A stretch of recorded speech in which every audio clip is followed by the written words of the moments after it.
ఫ్రీగా ఇస్తుంటారా? First cinema తీసుకున్నాం కాబట్టి దాంట్లో మొత్తం నష్టం వచ్చింది కాబట్టి ఈ సినిమా వచ్చే రెవెన్యూ మొత్తం మీరే తీసుకోండి, మేము మాకు పైసా కూడా ఇవ్వద్దు అంటారా? లేకపోతే తగ్గించి రేట్స్ తగ్గించి ఇస్తుంటారా? ఎట్లా ఉంటుంది? హెచ్ఎంటీవీ ప్రేక్షకులకు నమస్కారం. అంటే రిటర్న్ ఇచ్చే పద్ధతి ఏంటంటే కొందరు హీరోస్ చేస్తూ ఉన్నారు. అది మంచి పద్ధతి. ఎందుకంటే కోట్ల రూపాయలు వెచ్చించి డిస్ట్రిబ్యూటర్ సినిమాలు తీసుకుంటారు కాబట్టి వాళ్ళకు నష్టం వచ్చినప్పుడు మళ్ళీ రిటర్న్ చేయాలి మనము అనే దాని మీద కొందరు చేస్తుంటారు. విషయం ఏంటంటే ఇందులో కొనేటప్పుడు కూడా ఇందులో 4 రకాలు ఉంటాయి. ఒక ప్రొడ్యూసర్ దగ్గర సినిమా కొనాలంటే ఒకటేమో అడ్వాన్స్ కింద కొంటారు. అంటే అడ్వాన్స్ ఇస్తే డెఫినెట్గా అది ఫ్లాప్ కానీ హిట్ అయినా అంటే వాళ్ళు పెట్టిన అమౌంట్ రాకపోతే మొత్తం అమౌంట్ రిటర్న్ ఇవ్వాల్సిందే, ఒక సిస్టమ్. రెండవది ఎన్ఆర్ఐ బేసిస్లో కొంటారు. ఎన్ఆర్ఐ బేసిస్లో అంటే వాళ్ళు మళ్ళీ తిరిగి ఇచ్చేది లేదు ప్రొడ్యూసర్ కూడా వాళ్ళకి తిరిగి ఇచ్చేది ఉండదు.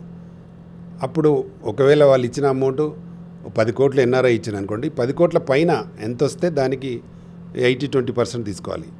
మూడవది ఏంటంటే ఎంజీ పద్ధతులు తీసుకుంటారు. ఎంజీలో అంటే అది కూడా రిఫండబుల్ కాదు, వచ్చిన దాంట్లో సగం సగం తీసుకోవాలి. ఇంకోటి అవుట్రేట్ బేసిస్ అయితే అసలు ఇచ్చేది ఉండదు. వాళ్ళు నష్టమైనా ఇచ్చేది ఉండదు, లాభమైనా ఇచ్చేది ఉండదు. కొందరు ఏంటంటే ఒకవేళ నష్టపోతే మా మూవీ పైన వాళ్ళు నష్టపోతున్నారు కాబట్టి అని వీళ్ళకు వాళ్ళు కూడా మన ఇండస్ట్రీలో ఉన్న వాళ్ళే కాబట్టి అని మనం కొందరు వాళ్ళు నష్టపోయిన వాళ్ళు వచ్చి చెప్తే డెఫినెట్గా వాళ్ళకి కొందరు నిర్మాతలు కానీ కొందరు హీరోస్ కానీ రికమెండ్ చేసి ఇస్తున్నారు. ఇచ్చేటప్పుడు ఏంటంటే నెక్స్ట్ మూవీ అప్పుడు అదే మూవీకి కొందరు రిటర్న్ ఇస్తున్నారు. కొందరు ఏంటంటే నెక్స్ట్ మూవీకి తగ్గిస్తామని నెక్స్ట్ మూవీలో ఇస్తామని చెప్పి నెక్స్ట్ మూవీ తీసినప్పుడు అంత కాకుండా ఎంతో కొంత తగ్గించి రిటర్న్ చేయడం జరుగుతుంది. కానీ అది అడ్వాన్స్ ఇచ్చిన మూవీ అయితే 100% వాళ్ళు రికవర్ చేసుకుంటారు. ఏదైనా అవుట్ రేట్ తీసుకున్నా లేకపోతే ఎంజీ బేసిస్లో తీసుకున్నప్పుడే ఈ సమస్య వస్తుంది. మేము ఎంజీలో తీసుకున్నాం కాబట్టి మాకు ఇవ్వరు, కాబట్టి ఇప్పుడు మేము లాస్ అయినాం కాబట్టి మాకు ఇవ్వాల్సిందే అన్నప్పుడు వాళ్ళు 100% ఇవ్వకపోవచ్చు, ఎంతో కొంత తగ్గించి కొందరు పెద్ద హీరోలు కొందరు చేస్తున్నారు. అది వాళ్ళు నష్టపోతే బాగుండదు అనే ఒక సాంప్రదాయం మనం పాటించాలనే దాని మీద చేస్తున్నారు. అలా కొన్ని సినిమాలు చేశారు. ఒక రజనీకాంత్ సినిమా కూడా చేశారు, మన పవన్ కళ్యాణ్ సినిమా చేశారు, రిటర్న్ ఇచ్చారు. అలాగే ఒక మహేష్ బాబు సినిమా కూడా ఇచ్చారు. అట్లా కొందరు మొత్తం ఇవ్వలేకపోయినా కొంత తగ్గించైనా పే చేయడం జరిగింది.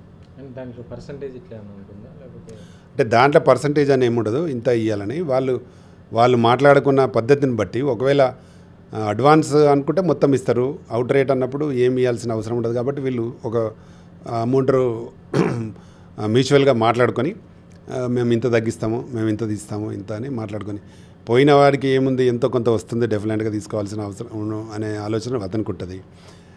వీరికి ఏంటంటే ఎంతో నష్టపోయింది కాబట్టి మనం ఎంతో కొంత హెల్ప్ చేస్తే ఆయనకు లాభం జరుగుతుంది అనే దాని మీద ఉంటుంది. కాబట్టి అది మ్యూచువల్ అండర్స్టాండింగ్ మీద ఇవ్వడం జరుగుతుంది. ఎందుకంటే అది తీసుకునే రూల్ మాత్రం లేదు కాబట్టి. ఎందుకంటే అవుట్ రేట్ అయినప్పుడు అతను నష్టపోయినా ఒకవేళ లాభం 10 కోట్లకు 20 కోట్ల లాభం వచ్చినా ఇతను ఏమి ఇచ్చేది ఉంటుంది తిరిగి. కాబట్టి అట్లా మ్యూచువల్గా మాట్లాడుకొని నేను నష్టపోయాను కాబట్టి హీరోన సినిమా వల్ల నేను నష్టపోయాను కాబట్టి కొంత నాకు రికవరీ కావాలి అనే దాని మీద చేస్తూ ఉన్నారు. అలా జరుగుతుంది, అది మంచి సాంప్రదాయమే. అలా జరగడంలో ఇబ్బంది లేదు. దానికి పర్సంటేజ్ అని ఏం ఫిక్స్ ఉండదు. అంటే హీరోలే కాదు, ఈ మధ్య ప్రొడక్షన్ కంపెనీలు అంటే ఏ నిర్మాత ఉన్నారో ఆ నిర్మాతలు కూడా ఈ మధ్య ఇలాగే చేస్తున్నారు కదా.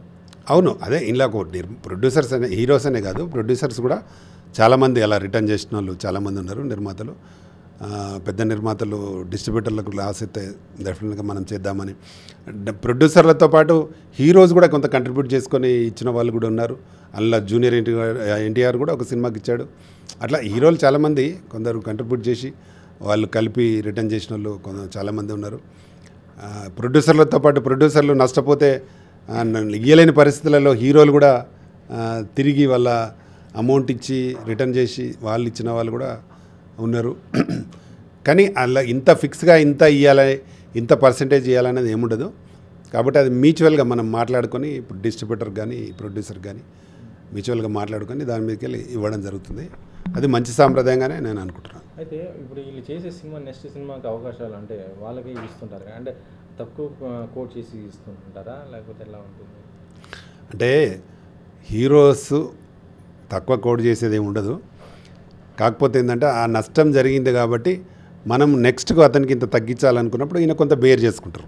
బేర్ చేసుకొని ఓకే అతనికి నష్టం జరిగింది కదా అనే దాని మీద ఇస్తారు. అది ఇప్పుడైంది ఎన్టీ రామారావు పీరియడ్లో అప్పటి నుంచి కూడా ఉంది. ఎన్టీ రామారావు కానీ కృష్ణ అయితే సూపర్ స్టార్ కృష్ణ అయితే చాలామంది నిర్మాతలకు అట్లా చేయడం జరిగింది చాలామందికి.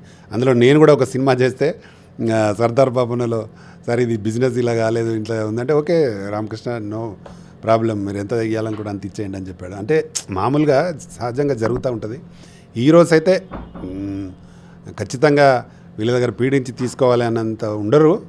ఎందుకంటే నెక్స్ట్ సినిమా ఎలాగో ఇంకో ప్రొడ్యూసర్తో చేయాల్సిన అవసరం ఉంటుంది కాబట్టి అది మంచి సాంప్రదాయంగానే కొనసాగుతూ ఉంది మన ఇండస్ట్రీలో. అది ఉండాల్సిన అవసరం కూడా ఉంది. మనకు ఇప్పుడు ప్రొడ్యూసర్స్గా రజనీకాంత్తో సినిమా చేసిండు అతని అల్లుడు హీరో. అతను కూడా సినిమా ప్రొడ్యూసర్గా ఉండి ఒక సినిమాకు రిటర్న్ ఇచ్చిండు మన డిస్ట్రిబ్యూటర్స్కి. కబాలీలో కూడా కొంత రిటర్న్ చేయడం జరిగింది. కాబట్టి అందరూ నిర్మాతలు కానీ హీరోలు కానీ అలాంటి విషయాలలో డెఫినెట్గా కొంతలో కొంత డెఫినెట్గా మనం రిటర్న్ చేయాలనే దాని మీద చేస్తుంటారు. కానీ ఖచ్చితంగా ఇంత పర్సెంటేజ్ చేయాలనేది రూల్ ఉండదు. అది విషయం. Thank you.